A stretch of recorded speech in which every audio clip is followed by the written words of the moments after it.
وہ ایک انتہائی خوشگوار دن تھا اور دمشق شہر کی مرکزی بازار میں خریداروں کی کافی بھیڑ لگی ہوئی تھی۔ اس ساری بھیڑ اور گہما گہمی سے بے نیاز بازار کے بیچ میں ایک درمیانی عمر کا ضعیف و لاغر شخص کہ جس کی داڑھی بڑھی ہوئی اور سر کے بال بکھرے ہوئے تھے، زمین پر بیٹھا ایک چھوٹی سی لکڑی سے الٹی سیدھی لکیریں کھینچ رہا تھا۔ وہ لکیریں کھینچتے ہوئے رک کر اوپر آسمان کی طرف دیکھتا اور پھر ایک ہلکی سی مسکراہٹ اس کے چہرے پر آ جاتی اور دوبارہ سر جھکا کر وہ اپنے اسی کام میں مصروف ہو جاتا۔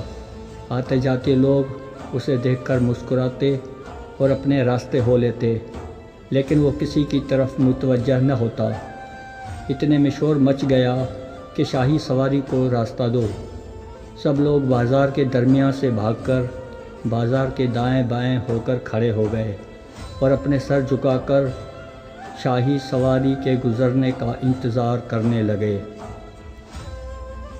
لیکن وہ ادھیڑ عمر شخص اپنی جگہ پر ہی بیٹھا رہا کہ جیسے اسے اس ساری بھگدڑ کی کوئی پرواہ ہی نہ تھی۔ اتنے میں ایک شاہی بگھی کہ جسے دو عربی نسل کے انتہائی حسین گھوڑے کھینچ رہے تھے، سر پر آن پہنچی۔ اس بگھی کے پیچھے 4 حبشی غلام بھی ساتھ دوڑتے ہوئے آ رہے تھے۔ کوچوان نے جب ایک شخص کو بیچ راستے میں یوں بیٹھے دیکھا تو اس نے گھوڑوں کی لگامیں کھینچ کر بگھی کو روک لیا۔ بگھی کے اس طرح رکنے پر اندر سے کسی نے کرخت مردانہ آواز میں سبب پوچھا تو کوچوان نے سر موڑ کر اسے صورتحال سے آگاہ کیا۔ بگھی کا دروازہ کھلا اور ایک طویل قامت و مضبوط جسم کا نوجوان باہر نکلا۔ شدید غصہ و برہمی اس کے چہرے سے عیاں تھی۔ یہ اموی خلیفہ وقت مروان دوئم کے ماموزاد کا بیٹا شہزادہ عقبہ تھا اور اندر بگھی میں اس کی نوبیاحتہ دلہن بیٹھی تھی۔ بگھی کے ساتھ بھاگنے والے حبشی غلاموں نے کسی بھی ممکنہ حکم کی تعمیل کے لیے تیاری کر لی، لیکن اس نوجوان شہزادے نے ان غلاموں کو کوئی بھی حکم دینے کے بجائے بگھی کے اندر رکھا ہوا کوڑا نکالا اور آہستہ آہستہ چلتا ہوا اس راستے کے بیچ میں بیٹھے ہوئے شخص کے پیچھے پہنچا اور روبدار آواز میں کہا، کیا تم نے شاہی سواری کے آنے کا اعلان نہ سنا تھا جو ابھی تک بیچ راستے میں یوں بیٹھے ہو؟ اس شخص نے تھوڑا مڑ کر پیچھے کھڑے شہزادے کو دیکھا اور انداز بے نیازی سے کہا، میں نے اعلان سنا تھا، لیکن اس وقت میں اس شاہی سواری میں موجود لوگوں سے بھی زیادہ اہم شخصیت سے بات کر رہا تھا، اس لیے اس طرف دھیان نہ دیا۔ یہ کہہ کر وہ دوبارہ اپنے کام میں لگ گیا، گویا وہاں شہزادہ موجود ہی نہ تھا۔ اس انداز بے نیازی نے جلتی پر تیل کا کام کیا اور شہزادے کا ضبط ٹوٹ گیا۔ اس نے بے تحاشا اس کمزور و لاغر شخص پر کوڑے برسانا شروع کر دیے۔ کوڑوں کی ضربوں کی وجہ سے وہ نیم ملنگ سا شخص زمین پر لوٹنے پوٹنے لگا، لیکن شہزادے کو کوئی رحم نہ آیا۔ وہ لگاتار کوڑے برساتا رہا اور ساتھ ہی ساتھ کہتا جا رہا تھا کہ بلاؤ اب اپنے اس خاص کو، میں بھی تو دیکھوں اسے، اب وہ آئے اور آ کر تمہیں مجھ سے بچائے۔ شہزادے کی اس ظالمانہ قدم پر وہاں موجود لوگ و دکان مالکان کے چہروں سے سخت دکھ و افسوس ظاہر ہو رہا تھا، لیکن کسی میں بھی شہزادے کو روکنے کی ہمت نہ تھی۔ آخر جب شہزادہ کوڑے مار مار کر تھکا تو اس نے اپنے غلاموں سے اس ادھموئے ہو گئے شخص کو راستے سے ہٹانے کو کہا۔ غلاموں نے اسے اٹھا کر راستے کے ایک طرف پھینک دیا۔ شہزادہ اپنی بگھی میں جا کر اپنی نوبیاحتہ دلہن کے ساتھ بیٹھا تو کوچوان نے بگھی آگے بڑھا دی۔ بگھی کے جانے کے بعد کچھ راہگیروں نے آگے بڑھ کر اس ادھموئے ہوئے شخص کو اٹھایا، جس کے کپڑے کوڑوں کی ضربوں کی وجہ سے پھٹ گئے تھے اور اس کے زخموں سے خون رس رس کر باہر آ رہا تھا۔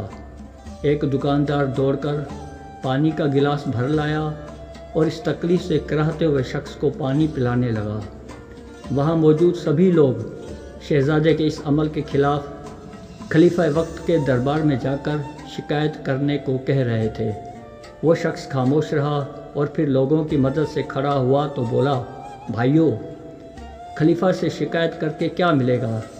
کیا آپ سب کو پتہ نہیں کہ وہ کس طرح شاہی خاندان کے افراد کے خلاف کی گئی کسی بھی شکایت پر کوئی دھیان نہیں دیتا؟ اور ویسے بھی میں نے ایسے بادشاہ کے دربار میں شکایت درج کروا دی ہے کہ جس کے اقتدار کی وسعت و جلال و جاہ کے آگے اس خلیفے کی کوئی حیثیت نہیں۔ ابھی لوگ اس بات کا مطلب بھی نہ سمجھ پائے تھے کہ وہ لنگڑاتا اور کراہتا ہوا ایک طرف کو چل پڑا۔ لوگ افسوس و ملال کے ساتھ اسے جاتا ہوا دیکھتے رہے اور پھر سب اپنے کاموں میں لگ گئے۔ اس دن کے بعد کسی نے اس شخص کو دمشق کی بازاروں میں نہ دیکھا۔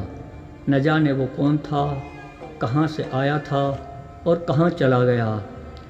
پھر چند ہی دنوں کے اندر وقت نے عجیب پلٹا کھایا۔ خلیفہ باغی عباسی قوتوں کو شکست دینے کے لیے ایک لشکر جرار لے کر عراق کی طرف نکلا۔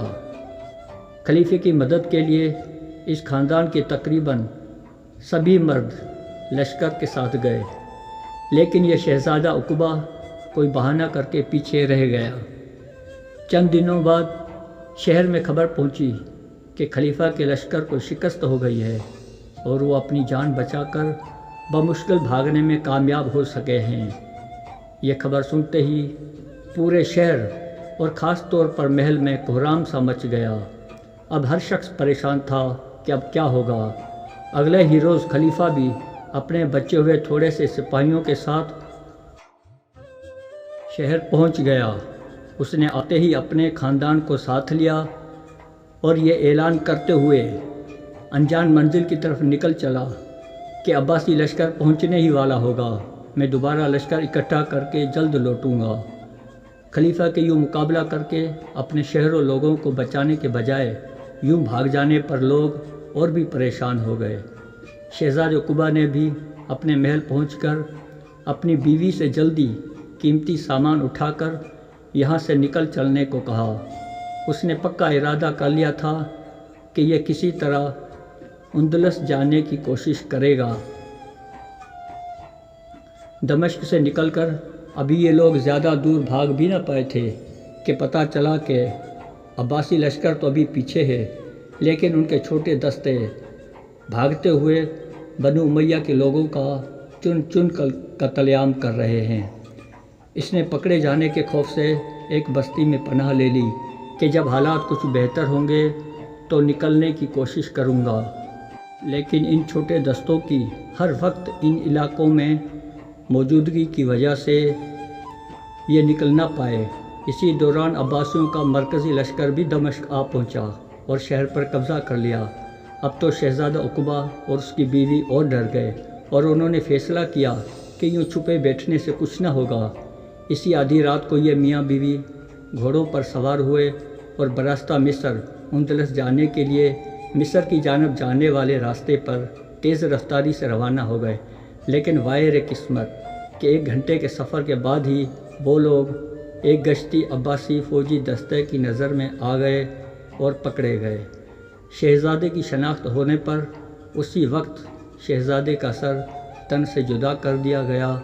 شہزادے کا کٹا ہوا سر اور رسیوں سے بندھی ہوئی شہزادی کو صبح سویرے دمشق روانہ کر دیا گیا۔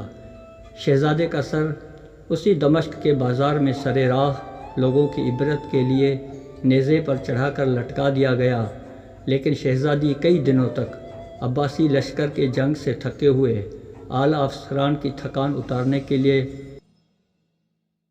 ان کے بستروں کی زینت بنتی رہی۔ جب اس سے ان کا دل بھر گیا تو اسے بھی کئی دوسری اموی شہزادیوں کی طرح اس کے شوہر شہزادے عقبہ کے نیزہ چڑھائے ہوئے سر کے پاس مرکزی بازار دمشق میں بکنے کے لیے رسیوں سے باندھ کر لا کھڑا کیا گیا۔ پھر اسی دن وہی نیم ملنگ شخص کہ جو اس شہزادے عقبہ کے ظلم و ستم کا شکار ہوا تھا، کہیں سے اچانک رونما ہوا۔ وہ کچھ دیر تو شہزادے کے کٹے ہوئے سر کو غور سے دیکھتا رہا اور پھر دھاڑے مار مار کر رونے لگا۔ دکان مالکان نے اسے دیکھ کر پہچان لیا اور اسے اس کے اب یوں رونے کا سبب پوچھا تو وہ کہنے لگا کہ ہائے افسوس، مجھے کیا پتہ تھا کہ شہزادے کے مجھ سے کیے گئے ظلم کی دہائی کا میرے دوست کو اتنا برا لگے گا اور اتنا کچھ ہو جائے گا۔ اگر مجھے تھوڑا بھی پتہ ہوتا تو میں کبھی دہائی نہ دیتا اور نہ یہ سب ہوتا۔ وہ ملنگ یہ سب کہتے ہوئے زاروں قطع رو رہا تھا اور پھر ایک طرف کو چل پڑا اور آہستہ آہستہ چلتے ہوئے لوگوں کی نظروں سے اوجھل ہو گیا۔ ظلم تو پھر ظلم ہے، جب حد سے بڑھتا ہے تو مٹ جاتا ہے۔